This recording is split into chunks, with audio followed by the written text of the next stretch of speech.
அம்மா என்னம்மா இங்கே ஏதோ சண்டை போயிட்டு இருக்கு ரெண்டு பேத்துக்கும். லாங் வீடியோ பார்க்குறவங்களுக்கு தெரியும். அதுக்கு முன்னாடி நான் ஷார்ட்ஸ் போட்டுறேன்.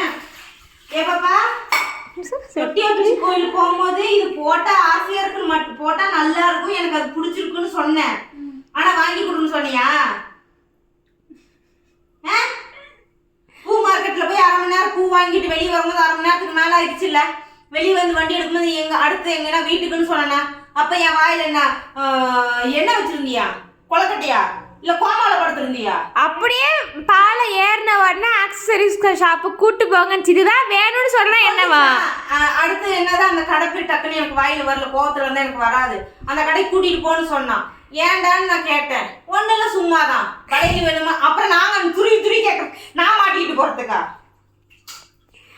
நீங்க எல்லாம் லைவ்ல கேட்டிருந்தீங்க. அதுக்கப்புறம் சரி அமௌண்ட் இல்ல வேணான்னு தோணுச்சு, அதான் போலாமான்னு சொன்னேன்.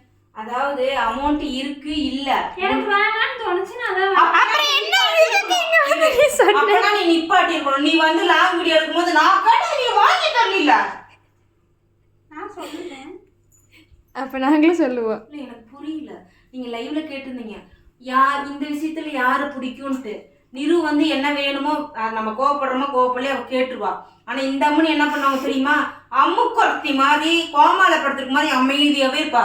வெளியில சொல்லவே மாட்டேன். எனக்கு இந்த விஷயம் இவகிட்ட பிடிக்கவே பிடிக்கும். நாளைக்கு ஒரு பையனை பிடிச்சிருந்தா கூட ஒருவேளை நான் அலைன்ஸ் பாக்குறேன்னு வச்சுக்கோங்க, போட்டோ காமிக்கிறேன்னா உனக்கு பிடிச்சிருந்தா ஓகே, நான் தான் அவங்க கூட குடும்பம் நடத்தி வாழ போறேன்.